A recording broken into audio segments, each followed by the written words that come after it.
네, 물질 추출론 1주차 2교시 강의 시작하도록 하겠습니다. 조금 전에 우리 1교시에는 물질 추출론이 왜 필요한지, 또 우리 화장품뿐만이 아니라 의약품이라든가 또는 식품이라든가 어떤 기능, 효능, 유효성을 갖다가 추구하는 그런 물질에서 우리가 바로 그 기능을 갖다가 극대화시키기 위해서 어떤 특정 물질들을 갖다가 분리를 해서 이제 활용을 할 필요성이 있는데, 바로 그런 차원에서 우리가 어떤 특정한 물질을 분리하기 위해서 이제 활용하는 방법으로 물질 추출론이라고 하는 강의를 통해서 다양한 그런 이제 이론이라든가 이런 것들을 이제 배우게 되는 것이죠. 자, 그래서 조금 전에 이제 뭐 여러 가지 1교시에 이제 설명을 드렸지만, 이번 시간에는 그러면 천연물을 활용해서 거기에서 특정한 성분들, 기능을 가지고 있는 성분들을 추출해서 활용하는 그런 실질적인 예가 어떠한 예가 있는지를 몇 가지 소개를 드리려고 해요. 자, 여러분들이 보시는 것처럼 저 왼쪽 상단에 보시는 저러한 구조를 가지고 있는 물질이 몰핀이에요. 몰핀. 예, 몰핀은 바로 우리 전쟁 영화라든가 이런 데 보면 굉장히 고통스러워하는 병사들한테 주사를 놔주잖아요. 진통제인데, 전쟁터에 그런 어떤 고통스러워하는 병사뿐이 아니라 실제 지금도 병원에서 진통제로 활용을 하고 있는 거예요. 이거는 양기부로부터 얻어집니다. 그리고 오른쪽 위에 있는 이러한 구조를 갖다 가지고 있는 것이 아스피린이에요.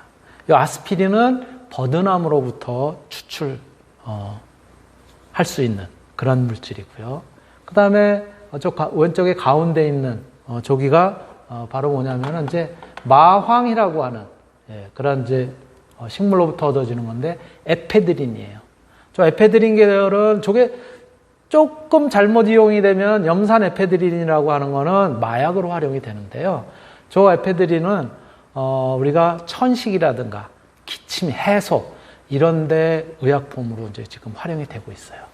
그리고 오른쪽에 가운데 있는 것이 텍솔이라고 하는 물질입니다. 이것은 중목이라고 하는 식물로부터 얻어지는 그런 이제 유용한 물질인데, 바로 이 물질은 항암제, 또 항암제, 즉 암을 치료하는 암 치료제로도 지금 쓰이고 있어요. 그런 거고요. 그 다음에 왼쪽에 밑에 있는 것이 레스베라트롤이라고 하는 건데, 저거는 우리가 식용으로 많이 먹는 포도, 포도로부터 추출한 건데, 특히 포도 중에서도 어디에 많으냐 하면은 포도 송이에서 알갱이를 우리가 다 따먹고 나오면은 포도 가지만 남잖아요. 그 가지에 저 레스베라트롤이라고 하는 저 성분이 많고, 저것들은 항산화 물질, 이런 걸로 많이 활용이 되고 있습니다. 그리고 식품에도 그래서 이제 첨가제로도 쓰이고 있고요. 그리고 오른쪽 하단에 있는 요거가 이제 시코닌이라고 하는, 자초라고 하는 식물로부터 얻어지는 그런 물질들이에요. 그래서 바로 이러한 자초라고 하는 물질도 항산화 물질로 많이 활용이 되고 있는 것들이에요. 그래서 이러한 것들이 실제 천연 물로부터 어떤 유용한 그런 기능을 가진 물질을 추출해서 실제 우리가 지금 활용을 하고 있는 그런 사례고요. 직접 그럼 한번 그림을 통해서 같이 한번 볼까요? 여기에 나와 있지 않은 게 처음에 등장을 합니다. 혹시 한번 보세요. 알아맞혀 보세요. 여러분들이 요거 화분 같은 데서도 보셨을 거예요. 여기 무슨 식물인지 혹시 아세요? 여기에 베어베리라고 하는, 영문명으로는 베어베리, 우리말로는 월귤나무, 이렇게 귤은 아닌데 월귤나무 이렇게 이름이 붙어져 있어요. 요 월귤나무로부터는 어떠한 물질을 갖다 우리가 추출을 할 수가 있냐면은 바로 알부틴이라고 하는 조물질들을 갖다가 추출을 할 수 있습니다. 월귤나무로부터, 월귤나무죠, 추출할 수 있어요. 알부틴은 어디에 쓰는 거죠? 우리 화장품의 미백 성분으로 쓰이는 거잖아요. 그렇죠? 그래서 이렇게 알부틴은 분말로 얻어질 수가 있습니다. 이렇게 바로 미백 성분인 알부틴은 월귤나무로부터 추출한 그런 이제 물질이고요. 요 미백 성분인 알부틴은 월귤나무에만 있는 거는 아니에요. 흔한 예로는 여러분들 혹시 과일 중에 어떤 과일 제일 좋아하세요? 월귤나무는 과일은 아니에요. 저거는. 우리가 가을이면은 그래도 시원하게 먹는 그런 과일 중에 배라고 하는 게 있죠. 배 속에도 알부틴이 꽤 많습니다. 그래서 특히 우리나라 이제 배가 많이 생산이 되는 나주라든가 이런 쪽에 그 사시고 그러시는 분들은 이가 비교적 하얗다고 그래요. 배를 많이 드셔서. 배 속에 알부틴이, 미백 성분의 그런 이제 물질들이 있어가지고, 그렇고요. 그래서 또 충치도 덜 걸린다고 하는 이제 그런, 속설이 있습니다.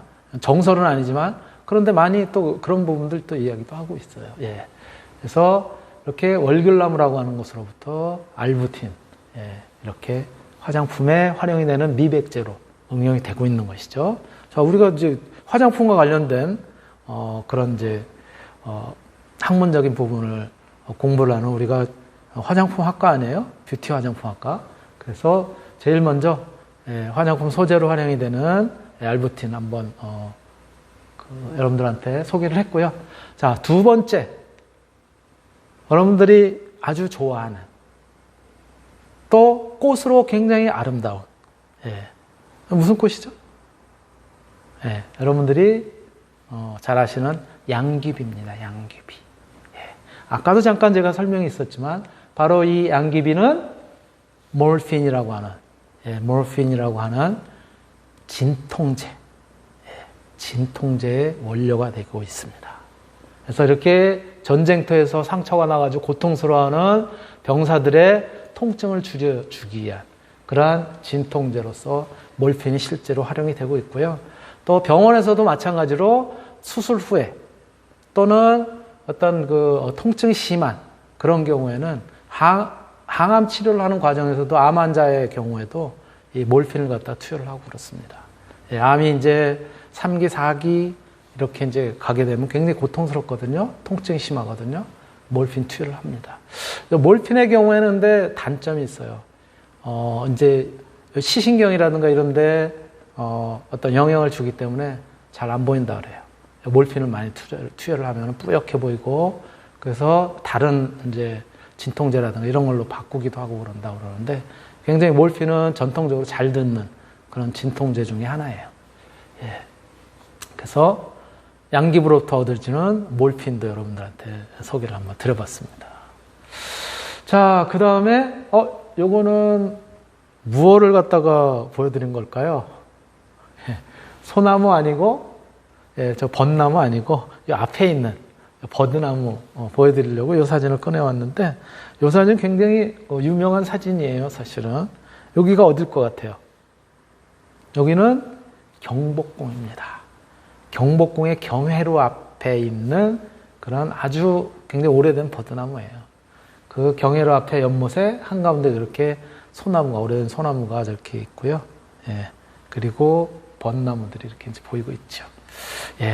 이 버드나무, 이렇게 우리 어디나 뭐 저수지가 되든 또는 호수가 되든 이런데 이제 주로 수분이 많은 데서 이제 잘 자라는 나무 있죠. 버드나무입니다. 버드나무로부터는 아스피린이라고 하는 이런 물질들을 추출해서 그래서 이제 활용을 하고 있고요. 뭐 지금은 버드나무에서 추출하지는 않습니다. 지금은 바로 이렇게 버드나무로부터 얻어지는 이러한 물질들을 지금은 이제 합성을 하죠. 합성을 해서 이제 활용을 하고 있고요. 아스피린은 여러분들이 잘 아는 그러한 이제 약 중에 하나죠. 어디에? 이렇게 열 날 때, 열이 날 때 해열제로 많이 쓰는 그러한 이제 약품이고요. 요 아스피린은 그래서 특히 이제 동남아시아에서 보니까는 그 유럽 사람들이 동남아시아 정복하고 그랬을 때 보니까 막 열나고 끙끙 앓고 있었는데 동남아시아 사람들이 요 버드나무도 종류가 많지만 버드나무류를 갖다 이렇게 잘라서 그래서 냄비에다 이제 끓여가지고 그래가지고 물을 마셔라 그러면 이제 열이 낼 것이다 라고 했다고 해요. 그래서 이 버드나무에 있는 어떤 성분이 그렇게 유효한가 해가지고 조사를 하고 연구를 했더니 바로 저렇게 아스피린이었다고 합니다. 그래서 이렇게 아스피린, 버드나무로부터 이제 얻어질 수가 있고요. 자, 다음에는 요건데요. 이건 이제 마황이라고 하는, 마황이라고 하는 그런 이제 식물이에요. 이 마황이라고 하는 식물은 바로 이렇게 말려서 한약재로 쓰기도 하고, 또는 이건 한약재로만 쓰지는 않아요. 마황이라고 하는 것은 대마나, 또 이런 것처럼 뭐 황마 이런 것, 마황이 이제 황마 계통인데요. 어디에 사실은 쓰냐면 이 줄기는 여러분들 배에서 많이 쓰는 밧줄 있죠, 밧줄. 껄껄껄껄한 거. 요즘은 뭐 밧줄도 이 플라스틱 계열의 나일론이라든가 이런 것들을 많이 쓰는데 예전에는 다 이렇게 마황 이런 것들을 통해서 이제 만들고 그랬었는데 이 마황으로부터 얻어지는 것이 이제 뭐냐면은 에페드린이에요. 그래서 에페드린은 이렇게 콧물이 자꾸 나오는 천식이라든가 또는 뭐 이제 해소, 가래도 나오고 이런데 의약품으로 이제 쓰입니다. 그래서 또 염산 에페드린이라고 하는 이런 이제 물질이 너무 농축이 되고 이런 것들은 아까 잠깐 말씀드린 것처럼 마약성인 그런 요소를 갖다 가지고 있기 때문에 이거는 이제 주의를 필요로 하는 그런 성분이긴 하죠. 그래서 마왕으로부터 얻어지는 에페드린 여러분들한테 같이 소개를 한번 드려봤고요. 네, 요 나무는 여러분들 오다 가다 많이 볼 거예요. 이런 식의 나무. 우리 학과 이 건물 바로 앞에도 요즘은 뭐 진짜 코로나로 뭐 등교를 못 해가지고 안타깝긴 하지만 앞에도 보면 쭉 심어져 있어요. 우리 앞에 있는 거는 이렇게 크진 않아요. 이 나무는 굉장히 비쌉니다. 또 비싸기도 해요. 바로 어떻게 생겼냐면 이렇게 생겼어요. 잎사귀 쪽은. 빨간 열매가 저렇게 맺습니다. 그래서 빨간색이다 라고 하는 의미가 그렇죠. 주홍 뭐 이런 얘기도 하죠. 붉을 주자예요. 그래서 이렇게 주가 들어가는 주목이에요. 주목이에요. 빨간 열매를 맺는 나무다. 주목인데요. 주목은 어디에 여기 주목으로부터 얻어지는 그러한 이제 추출한 조물질이 텍솔이라고 하는. 텍솔은 여기에 있는 암 환자의 암 치료를 위한 그런 이제 주사약이라든가 이런 것들을 만들어서 지금 실제로 치료에 쓰고 있습니다. 간암이라든가 또는 유방암이라든가 이런 데 아주 그 효과가 좋은 걸로 그렇게 지금 이제 나타나고 있고요. 이렇게 주목으로부터 얻어지는 그런 이제 추출물인데 주목은 진짜 우리가 주목해야 될 필요성이 있어요. 정말 주목해야 될 이제 나무인데 왜? 우리가 많이 접하는 우리하고는 굉장히 친숙한. 자, 우리나라에만 있느냐? 꼭 그렇지는 않아요. 그런데 이 우리나라 또 중국, 일본 요런데 이제 그래도 뭐라 그럴까 그 유효성을 많이 품고 있는 그런 이제 나무들이 이제 자생하고 있고요. 특히 요 나무, 요 주목이라고 하는 것은 이제 요 나무가 이제 주목이거든요. 이것도 우리가 뭐라고 이야기하냐면 살아서 1000년, 죽어서 1000년. 살아있을 때도 1000년을 사는 그런 나무래요. 사람이 끽해봐야 뭐 100살 넘기기도 힘든데 얘는 기본적으로 1000년은 산답니다. 또 죽어서도 1000년 이렇게 이야기하는 거예요. 그것이 주목이에요. 요거는 지금 정선에 있는 천연기념물 주목이거든요. 사진으로 제가 구한 그 나무인데요. 요거 제가 살아서 1000년 죽어서 1000년이라고 얘기했는데 요거 몇 살 정도 보일까요? 뭐 대답할 수 없으니 요게 나이가 1400살. 요 밑에 있는 동생나무가 1200살. 그 밑에 있는 나무가 900에서 1000살 정도 된답니다. 삼형제가 이렇게 같이 있는데요. 정선에. 요게 주목입니다. 자, 살아서 그럼 1000년을 사는데 죽어서 1000년은 그럼 뭡니까 교수님? 엉뚱한 그런 이제 이야기가 될 수도 있는데, 예, 요렇게 요건 한라산이에요. 한라산의 어디 거의 정상 부근 가까이 가면 이런 나무들 여러분들 보신 적 있어요, 그죠? 그래서 우리가 다른 표현으로는 뭐라고 표현하느냐? 고사목지대.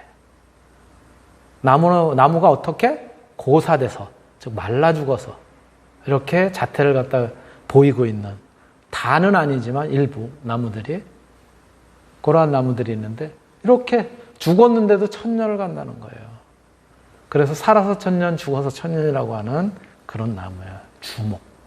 예, 요거는 그래서 이제 뭐 한라산 또는 이렇게 지리산 이런 데도 살아서 천년, 죽어서 천년의 그런 이제 나무들. 이거 보세요. 거의 쓰러져 가기 일보 직전이잖아요, 그죠? 그런데 줄기만 지금 남아 있습니다. 예, 그래서 굉장히 높은 해발 1000m급 이상인 나무, 고산지대에서 서식을 합니다. 우리나라도 한라산, 지리산, 설악산, 뭐 또는 어디 계룡산은 잘 모르겠고 덕유산, 예, 이런데 가시면 보실 수가 있어요. 이렇게 주목입니다. 주목. 꼭 주목해 주세요. 예. 자, 요거는 여러분들이 좋아하는, 뭐 저도 좋아합니다. 여러분만 좋아하는 건 아니고 포도죠. 우리가 식용으로 먹는 포도. 예. 포도를 열심히 알갱이를 톡톡톡톡 따서 이제 맛있게 먹습니다. 그럼 이렇게 가지만 남아요. 이 가지로부터 얻는, 예, 그런 이제 건데요. 이 가지로부터 얻는 것이 저기 표현한 것처럼 레스베라트롤이라고 하는 그런 이제 물질이에요. 예, 레스베라트롤은 네, 이렇게 다양한 형태, 항산화 기능성 식품 이런 것들로 활용이 되고 있고요. 예, 여러 가지 형태의 화장품에도 물론 쓰입니다. 예, 주름 개선 또는 이제 주름 개선에 도움을 주는 뭐 이런 용도로도 쓰입니다. 저 레스베라트롤 자체가 어떤 뭐 고시형 원료로서 주름 개선 물질 이렇게 되어 있지는 않아요. 그렇지만 예, 활성을 주고 이런 데 이제 활용이 되고 있는 그런 이제 물질이에요. 그래서 다양하게 여기도 보세요. 오른쪽에 위에 보시면은 예, 안티옥시던트, 즉 항산화 물질로서 레스베라트롤이라고 하는 이런 것들이 들어가 있는, 저거는 기능성 식품, 기능성 식품 아니 건강기능 식품 또는 약 이렇게 되어 있는 거예요. 그렇게 해서 팔고 있습니다, 실제로. 예. 자, 다음은 요거는 봐도 잘 모르겠죠, 그렇죠? 이런 꽃 뭐 본 적이 있는 것 같기도 하고 없는 것 같기도 하고. 그런데 요렇게 생긴 건 어디서 보기는 본 것 같아요, 그렇죠? 길 가다가 한약방에 혹은 시장통에서. 그런데 요 뿌리가 보라색, 자색을 나타낸다. 그래서 자초 이렇게 이야기를 합니다. 예, 바로 이 자초는 시코닌이라고 하는 그러한 성분들을 가지고 있어요. 구조는 저렇게 되어 있습니다. 이 시코닌은 기능성 뭐 식품이라든가 또는 의약품 이런 데도 이제 활용이 되고 있고요. 예, 이런데 또 자초 오일을 갖다가 여기서 추출해서 그래서 화장품의 어떤 소재 이런 것들로도 이제 활용이 되고 있습니다. 바로 그러한 물질이에요. 이렇게 우리가 다양한 유형의 어떤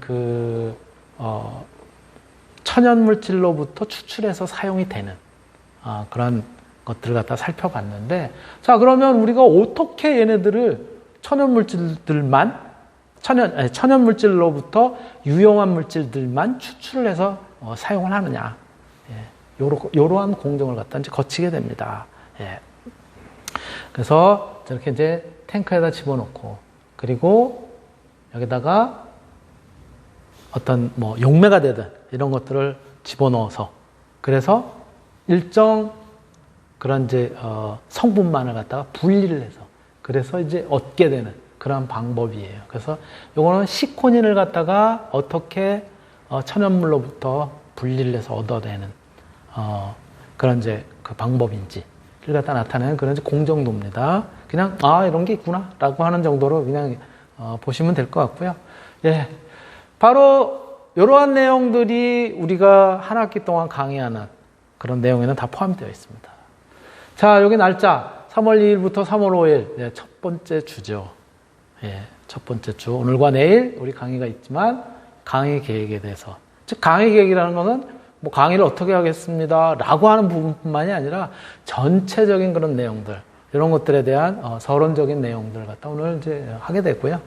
그다음 다음 주차에는 3월 8일부터 3월 10일, 아까 제가 잠깐 말씀을 드렸는데 이런 것들은 여러분들이 이제 미리 오늘 이후에 제가 이제 뭐랄까 자료라든가 이런 것들도 오늘 내일 이후에 이제 올려놓을 테니까 혹시 그 강의 시간에 온라인으로 바로 듣기 어려운 학생들은 미리미리 이제 입장을 해서 그래서 출석을 하시면 될 것 같습니다.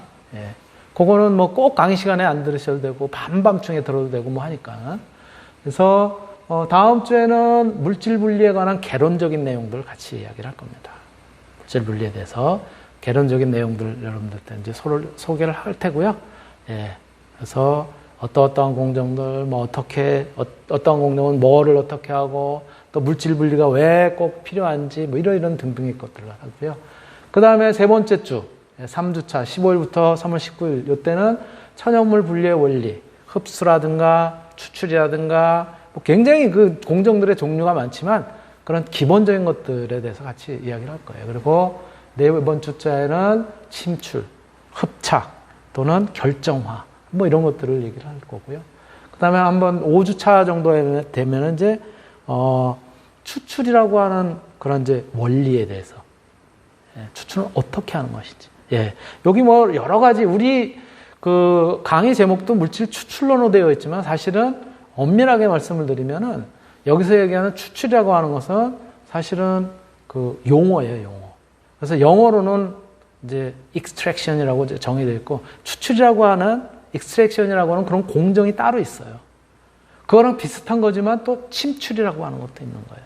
리칭이라고 하는 침출의 공정이 또 따로 있는 거고, 또 흡착이라고 하는 공정이 또 따로 있는 거고. 그래서 그러한 다양한 그런 어떤 공정들에 대한 원리들, 또 어떻게 응용이 되는지 그런 것들에 대한 것들을 같이 이제 살펴보겠다는 거죠. 그리고 막을 이용해서 분리하는 그런 방법들, 또 어떠한 막에는 어떠한 종류들이 있고 그 특성은 어떻고 그것을 이용해서 분리하는 것들은 뭔지 이런 것들 같이 얘기를 하고요. 또 크로마토그래피라고 하는 그런 이제 분리법을 갖다 활용을 해서 그래서 이제 물질을 갖다가 분리하고 정제하는 그런 방법들도 같이 한번 이제 살펴볼 겁니다. 예. 그래서 대략 이렇게 한 7주가 지나면 8주에는 이제 중간고사를 보게 되고요. 9주차에는 이제 우리가 아까도 잠깐 있었지만 알부틴이라든가 또는 뭐 어떤 이제 주름 개선으로 이제 많이 사용이 되는 뭐 레티놀이 되든 뭐 여러 가지 있잖아요. 이러한 물질들은 어떻게 이런 이제 바이오 물질들은 어떻게 또 분리를 할 수가 있는지 그런 얘기도 하고요. 또 생리활성 물질들, 다양한 유형의 생리활성 물질의 그런 이제 사례, 분리정제 사례, 그리고 원심 분리를 통한 분리정제 사례, 또 흡착 공정을 이용해서 분리하는 분리공정 사례, 또 전기 영동을 통한 그런 이제 원리, 분리 뭐 이런 것들, 그리고 결정화에 대한 공정에 대한 그런 내용들, 이런 다양한 그런 공정들을 갖다 살펴보면 어느덧 이제 한 학기가 끝나면서 기말고사를 보게 됩니다. 여기 맨 밑에 적어드렸던 강의 주제, 이러한 공정들은요, 제가 구분은 이렇게 해놨어요. 요거 이제 아마 다 여러분들이 학습을 하게 될 텐데요. 요것이 딱 생리활성 물질의 분리정제가 5월 3일에서부터 5월 7일 요 기간에만 이루어진다라고 볼 수는 없어요. 왜? 앞에 강의하다 보니까 밀리면 조금 늘어날 수도 있고, 뒤로 밀릴 수도 있고, 아니면 앞에 강의들이 빨리빨리 끝나면 뭐 조금 당겨질 수도 있고, 뭐 그렇습니다. 그래서 그런 이제 주제라든가 또는 강의 시간 이런 것들은 조금 변경이 될 수 있다. 그런 점들 여러분들이 좀 기억을 해두시면 그러면 도움이 될 것 같습니다. 예. 이렇게 이제 강의 계획은 전체적으로는 이런 내용들이 이제 강의가 되고 또 저러한 스케줄을 가지고 있다라고 말씀을 드릴 수 있고요. 우리 물질 추출론 강의에 이제 활용이 되는 이제 그런 교재도는 우리 도서관에도 있고 또 국립중앙도서관에 가도 있고, 국회도서관에 가도 있고, 아니면 집 주변에 우리 가까운데, 다른 대학교 도서관이 있다라고 하면 그런데 가서도 이제 찾아볼 수 있는 자료들이에요. 단위조작이라고 하는 도서출판 희중당에서 나온 그런 책들이 있고요. 또 분리공정 원리라고 하는 교보문고에서 나온 김선근 교수의 여러분들이 이제 지은 그런 책도 있고요. 또 생물 어떤 채로부터 얻어지는 그런 이제 유용한 물질들 이런 것들과 관련해서 생물 공정공학이라고 하는 그런 이제 책도 참고를 하게 되고요. 또 분리의 과학이라고 하는 굉장히 다양한 유형의 분리 기법들, 또 분리 공정들 이런 것들을 다룬 그런 책들을 갖다 마찬가지로 참고를 해서 우리가 이제 활용을 할 수가 있습니다. 또 천연물 추출 및 분리 분석이라고 하는 자유 아카데미에서 나온 이런 책들도 이제 참고가 되고요. 또 일본 책으로는 바이오 생산물의 분리 정제라고 하는 일본 책들.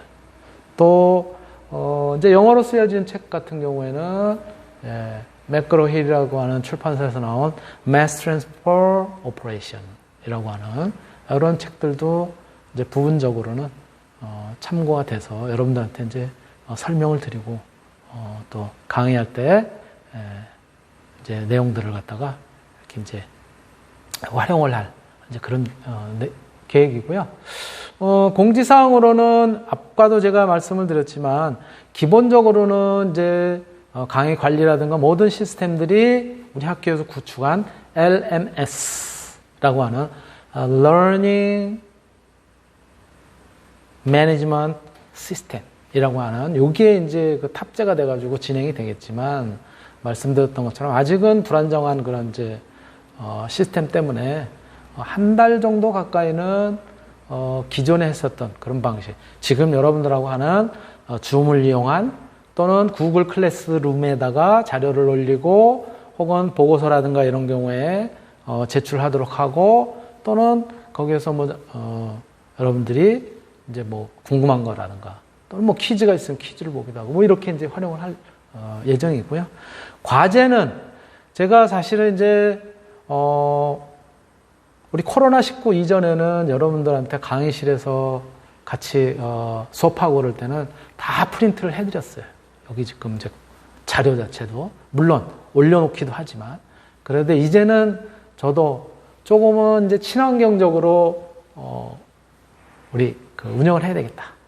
그리고 이제는 우리가 4차 산업혁명 시대에 살고 있는데 아직까지 종이를 가지고 모든 것들이 이 사이버상에서 인터넷상에서 그렇죠? 모바일상에서 이루어지는데 그렇게 할 필요가 없다라고 생각을 해서 이제는 종이로 안 받겠습니다. 과제는 구글 클래스룸 또는 LMS에 파일로 여러분들이 올리시면 됩니다. 프린트 안 하셔도 돼요. 파일을 구글 클래스에 올리고 LMS에 올리면 두 군데서 크로스 체킹이 가능하겠죠. 사실은 제가 메일로도 받았는데 메일 받을 필요는 이제 없을 것 같아요. 구글 클래스룸, LMS에 두 군데 올리면 되니까. 그쵸? 그리고 혹시라도 여러 가지 여건에 의해서 시험 볼 때 부득이하게 참여하기가 어렵다라든가 또는 이제 강의를 꼭 들으려고 했는데 어떤 상황이 생기면 저한테 모바일 폰, 셀폰이라고도 얘기하죠. 휴대폰으로 사전에 메일이 되든 카톡이 되든 문자가 되든 연락 주시면 제가 참고해서 그래서 운영하겠습니다. 제 참고 이메일은 학교 이메일은 MSLEE. 누가 그러더라고요. 왜 MSLE냐? 미스터리 아니고 왜 미스리냐? 그러는데 제 이름이 이명섭이니까 MS 리로 되어 있고요. 유원.ac.kr.